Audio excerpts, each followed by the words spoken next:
Hello, welcome to Locked on Sharks, the premier hockey podcast of your favorite team in the Bay Area. On today's episode, we react to the start of training camp, the ongoing situation in Prague, and a teeny tiny little bit of a 2023 draft look. So all that and more on today's episode of Locked on Sharks. You're Locked on Sharks, your daily podcast on the San Jose Sharks. Part of the Locked On Podcast Network, your team every day.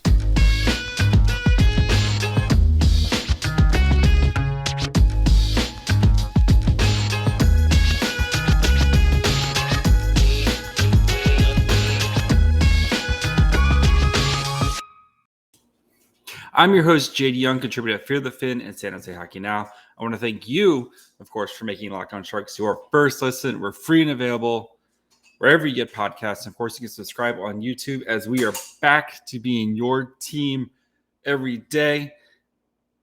5 episodes this week. We'll be doing 5 episodes a week between now through the draft, through free agency, mid-July, 5 episodes a day. So make sure you guys subscribe wherever you get podcasts and on YouTube as well. So we had first day of training camp today. The Sharks opened up training camp. We got to see a little bit into the peeking of where David Quinn is kind of stacking this roster and these forwards and who he's starting to partner with. And we're going to get into all that and kind of some way overreact to how the lines are looking right now.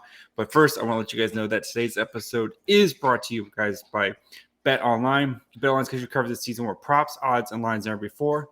BetOnline, where the game starts.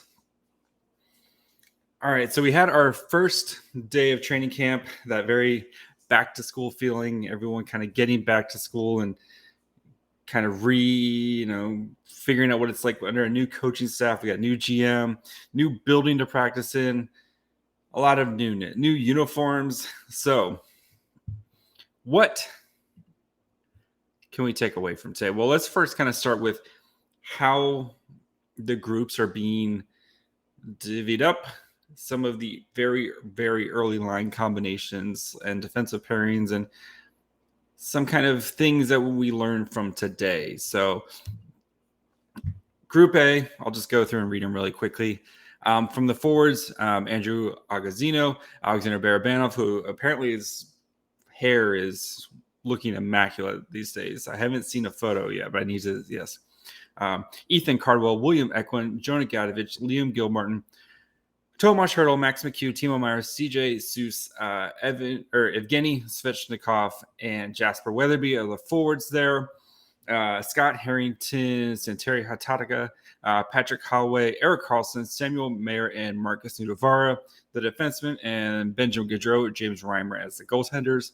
Group B consists of Thomas Bordelot, Logan Couture, Dylan Hameliuk, Kevin LeBanc, Oscar Lindblom, Adam Raska, Tristan Robbins, Mitchell Russell, Max Veranu, Jeffrey Veal, and Ozzy Weisblatt. The defensemen Nick Cicek, Mario Ferraro, Artemi Kanizev, Montana Onyebuchi, Derek Paulette, Mark Edward Vlasic, and the goaltenders are Mason Beaupit, Capo Kakinen, and Itu Makanemi. And then the Group C, Nick Bonito, Brandon Coe, Noah Gregor, Daniel Gushin, Luke Johnson, Luke Kunin, Mark Lewinsky, Steven Lawrence, Matt Nieto, Scott Reedy, and Nico Sturm, with the defensemen being Matt Benny, Jake Furlong, Artem Gurev, Jacob Magna, Ryan Merkley, Radim Shimmick, and then the goaltenders are Aaron Dill, Zachary Emond, and Strauss Mann.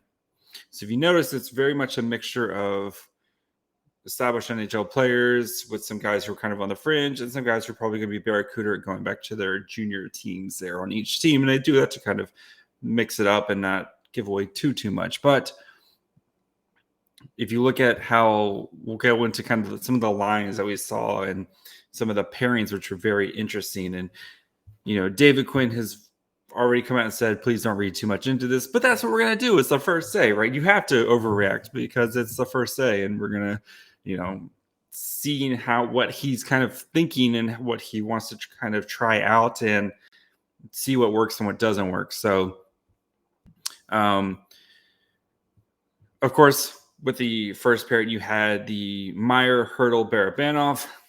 We've basically all summer said if it's not broke, don't fix it type of situation. But Erik Karlsson was partnered with Marcus Nudavara, which is very interesting because of their, I talked with Sheng about Nudavara's skill set yesterday of being that puck moving defenseman. And we've seen Karlsson play with kind of more defensive players. Last year was Jacob Middleton. We saw him with Brandon Dillon. We've seen him with these kind of defensive partners.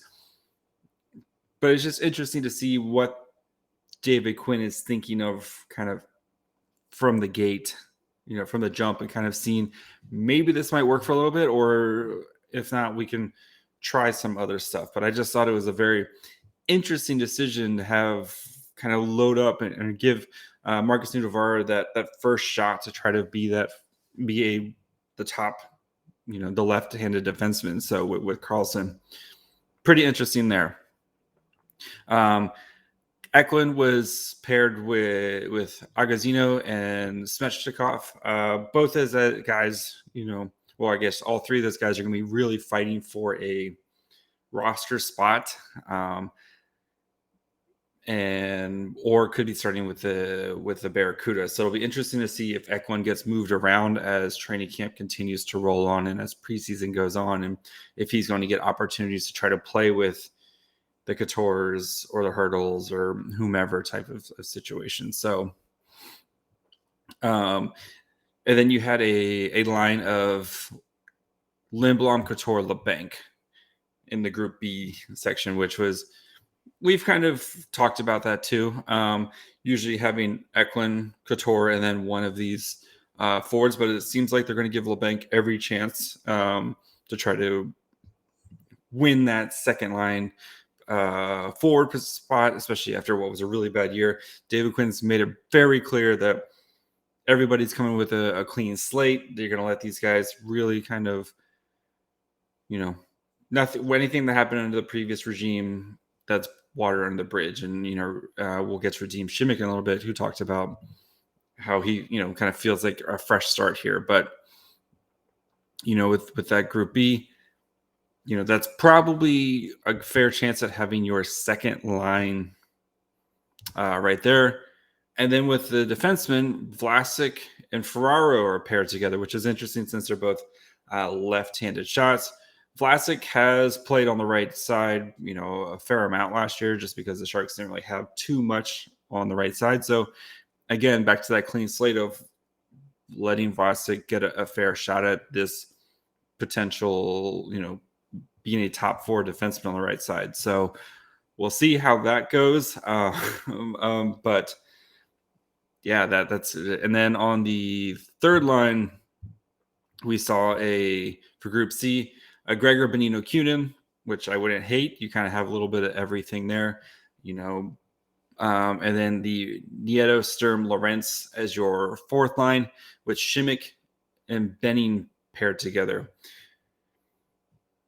That's kind of what he's picturing the bottom of the roster looking like for going at least to the first preseason games and stuff like that. And with Šimik, he talked about today where he's in, new situation with yes, the same team, but, we have new coaching staff, new front office. We're kind of going to turn the page on what happened last year. Šimik was very vocal about it in his, local papers about how he felt like he was disrespected or what was lied to and wasn't really kind of told what was going to happen. So looks like he's getting a fair opportunity here to try to win one of these bottom six positions and try to make the Sharks going out of training camp. So before we continue and we look at some of the quotes coming out of today's training camp, we're going to, what Mike Grier said, and I got some stuff about David Quinn. Do need to take a quick break, talk to you guys about our friends over at BetOnline. You guys know BetOnline, your number one source for football betting info this season. Spoiler, I have the Steelers-Browns game going on right now over on the side that you can't see. But With BetOnline, you can find all the latest player developments, team matchup news, podcasts, in-depth articles, and analysis on every game that you would want. And as always, BetOnline remains your continuous source for all your sports wagering information with live betting and up-to-the-minute scores for every sport out there. They're the fastest and easiest way to check in all your favorite games and events, including MLB. You have playoffs right around the corner, MMA, boxing, golf, hockey, basketball. They have you covered. So head to their BetOnline or use your mobile device to learn more. BetOnline, where the game starts. All right, so there's been a little bit of news starting to kind of trickle out about the Sharks' upcoming trip to Prague, and there's been news about the Czech foreign minister sending a letter to the NHL, and at this moment, they're not going to give visas to Russian players to enter their territory. And, of course, we all know about what's going on with Russia and Ukraine and everything that's going on with that. And, that is the Czech Republic. That is their response. That is their right if that's how they feel. But Mike Grier came out today in response and said, either we all go or no one goes. And I think this is really, about, some of the Russian-born players for the Sharks, Alexander Barabanov, Evgeny Svechkov, Artemi Knizov. Knizov probably not going to be on the Sharks, but still. And, I thought that was a good choice by Mike Grier. It's like these kids that are playing hockey, they have nothing to do with what's going on over there. And, I 1000% don't believe what Russia is doing is right, but it's unfair to punish these poor kids who, like Barabanov, he just wants to go play hockey, right? Like he's not out there doing stuff and promoting what's going on in Russia and stuff like that. Like, it's the Czech Republic's right as their country. It's their rules. They can make their laws and, and stuff like that. But it just seems kind of unfair to these poor kids that are, or adults or people that are just trying to do their job, right? And we'll see how this goes. I have a feeling something will get worked out. Bill Daly, of course, the NHL deputy commissioner, said he has no concern. He thinks this is all going to get worked out, which is kind of crazy. It's literally like 2 weeks away. But he doesn't anticipate any issues coming from it. So we'll keep an eye on it, just what might happen with it. But just an interesting topic, especially as going on, getting into the hockey part of it. If Barabanov's not going, then that's kind of a big piece of the Sharks that their top line winger that's not going to be there, type of situation. So that probably opens the door a little bit more for maybe an Eklund or a Bordeleau or somebody else like that going. But again, we're looking 50 steps ahead on this. So interesting situation. We'll keep an eye on it as we get closer to the start of the season for the Sharks. But some other interesting tidbits coming out, some little nuggets coming out. David Quinn, when he talked about the power play, I think he talked about how he's a load up that first line guy. So you can kind of have two approaches where you kind of load up your first line, especially for a team like the Sharks who are a little bit talent poor. We'll go with we'll go with talent poor. He's a load up the top line, the power play line, and let them kind of cook thing. And then, so maybe like if a 2-minute power play, they might get 60-70% of the time. And then you have your other guys kind of come in. But assuming your top power play is probably going to be Erik Karlsson at the point, Timo, Hertl, Couture, and then maybe a Lindblom and Eklund. We'll kind of see who maybe wins that fifth spot. But those guys are going to get like the lion's share of the power play minutes, and they should. Those are your best players. And then they're probably going to try to cobble together a second power play unit of, maybe like a Nick Bonino, Mario Ferraro, or Nudavara. If Nudavara is out there, I think he could be your potential trigger man on the second power play. If Ryan Merkley doesn't make the team, we'll kind of see, keep an eye on how Merkley does. But then kind of piecing together a second power play unit that's not going to kill you, probably not going to do much, but at least they're not going to kill you defensively and give up dumb stuff. So interesting to see how that works. I think kind of the big takeaways from today was hearing Couture talk and hearing Hurdle talk of, a lot of film sessions and learning kind of the new system and implementing the new system. And so it's going to be a little bit of that. It's going to be important with preseason games coming up to try to see how these pieces work together and how this system is implemented, and where the Sharks are going to be a different team from last year, and how quickly can they master this new system and get it in place and see who picks it up really quickly. And if these young guys, if your Eklunds and your Bordelots and such, if they can pick up the new system quickly, that's going to help them kind of have a better chance of winning a job coming out of training camp. And you're hoping that maybe having those rookie tournaments and being in the building a little bit longer, where the system has been already kind of started, the foundations have already been placed in there for these rookies and stuff, where maybe it gives them a little bit of a boost where they're not kind of coming in and having to learn everything brand new at the same time right now.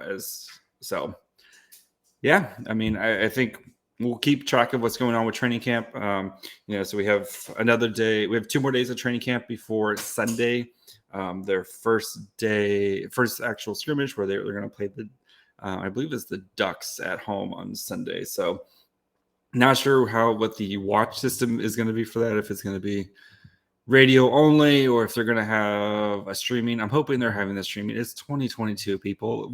We should be able to watch preseason games some way or form. But so before we continue and look at a little peek of the 2023 draft class, let's take a quick break. Let you guys know, of course, about Locked On NHL. Thank you guys, of course, for making Locked On Sharks your first listen. We're free and available wherever you get podcasts. And, of course, on YouTube. If you're watching on YouTube right now, just go ahead and click that little subscribe button right now. You'll be happy you did, especially as the season gets going, and we're going to be doing live shows on the weekends. But we are done listening to Locked On Sharks. Go check out the Locked On NHL show. You get a nice big picture of what's going on in the NHL, get you guys ready for the upcoming season. They have Western Conference Wednesdays. Thursdays, they're going to be doing power rankings throughout the season and kind of talking about the movements of the teams. So make sure you guys go check out Locked On NHL wherever you get podcasts, and, of course, subscribe on YouTube as well. All right, so we're going to take just a tiny little peek at the 2023 draft class. And then you're like, JD, the season hasn't started yet. Like, why are we talking about the 2023 draft class? Who cares? We're excited about the Sharks.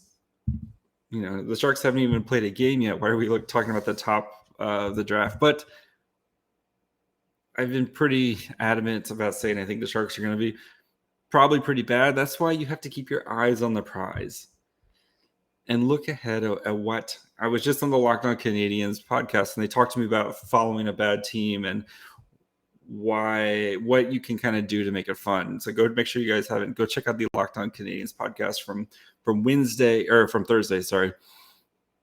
And I talked about being, following a bad team. And you guys, if you've been listening for a while, you guys know what it's like to follow a bad team and looking ahead. And this is the season, if you want to be bad, this is the season to be really bad. So Bob McKenzie put out his kind of top 16 list. And if you're new or haven't really followed the draft very much, Bob McKenzie is like the guy. He's had the first pick right every year for the past 10 plus season, drafts, where he comes out and says, okay, this guy's going to be the first overall pick. And guess what? That guy's the first overall pick. And, go back to last year where everyone was like, hey, Shane Wright's going to be the first overall pick. And then right before the draft, he says it's going to be Slafkovsky. And what happens? The Canadiens pick Slafkovsky. So he released his top 10 guys looking, or I guess this top 16 guys, sorry, with some honorable mentions. So just some names, just so that we can start getting them familiar. So when, it's the middle of December and the Sharks have lost 4 out of 5 and things aren't going well. Just some names to keep in mind as we start to look ahead and try to find more friends for William Eklund. So the first guy on his list, if you've been in case you've been under a rock for the past 2 years, one, Connor Bedard, a franchise altering player, a potential Connor McDavid type of guy, insane player. Yes, he's going to be the first pick overall. If it's something insane would have to go for him not to be the first pick. Number 2, Michkov, the Russian player from St. Petersburg. He is injured right now, so it is something to kind of keep an eye on. But he right now has him number 2. Adam Fantilli, the center from Michigan. He is a big 6'1", beautiful skater, quick hands, big center. Adam Fantilli. Then you have Braden Yeager, a center from Moose Jaw in the WHL. The WHL has got some talent this year. Leo Carlson, forward in the SHL on Uraburo. Had a pretty solid season last year, and I think he's already off to a good start in the SHL this year from what I remember seeing. Cal Ritchie, another center from Oshawa in the OHL. Zach Benson from the Winnipeg Ice in the WHL. Left winger, a little bit smaller guy, but creativity, imagination. Excellent hands. You can kind of see the Sharks maybe being interested in, even though he's a little bit smaller, to that creativity, right? Cam Allen, defenseman from Gulf in the OHL, if that sounds familiar. That's where one Ryan Merkley played for a little bit. So, and he's a good two-way defenseman. He's not just going to be all offense. So, number 9, they have Dalibor Dvorsky, a center. So he is, played a little bit last year, but you're going to see him, continue to grow. Charlie Strammel, a center at Wisconsin, part of the USNDTP route. And then number 11, Nate Danielson, another center in the WHL for Brandon. Then number 12, Ethan Gauthier. I'm assuming it's Gauthier. That's how you say. He plays in the Q. Skill, his little write-up skills, brains, intensity. So be interesting to see, especially with those Q guys where their numbers are a little bit more inflated, but he should be able to put up a ton of points as well. 13, Edward Sale, left winger from the Czech Republic. 14, Otto Stenberg, a Frölunda Swedish team player, another right winger. 15, Colby Barlow with the Owen Sound in the OHL. And then 16, Kasper Halttunen in the Liga. And then a couple other guys just to kind of keep an eye on. Mikhail Guryev in the MHL. That's the Russian league. Will Smith is going to be playing in the U.S. under-18 team. Maxim Strabak and Matthew Wood. So just a couple guys to keep on. I know it's very, very early to be talking about the 2023 draft, but we'll be, Bob McKenzie, when he puts out a list, we're doing an article. We're going to be talking about Bob McKenzie's latest list. So and Dakota's excited about the 2023 draft already. So if you didn't hear her, she was a little growly, a little jumpy there. So if I'm petting her right now, or else she will literally start barking really loudly. So that's going to be it for today's episode. We will be back next week with preseason game number 1 takeaways, and look at how the Sharks lined up, who got opportunities, who maybe sat out the night, and who kind of made the best of their opportunities. So make sure you guys are keeping us subscribed wherever you get podcasts, and of course on YouTube, and as well Twitter, Facebook, Instagram. You can find us on there. Very active on these socials. Usually, we'll more than happily respond to you usually. And so make sure you guys are following along there, especially as the games get going here. We're going to be trying to splice more and put more clips out, so that way you guys can kind of, retweet those and watch them 1,000 times as William Eklund does spinnies.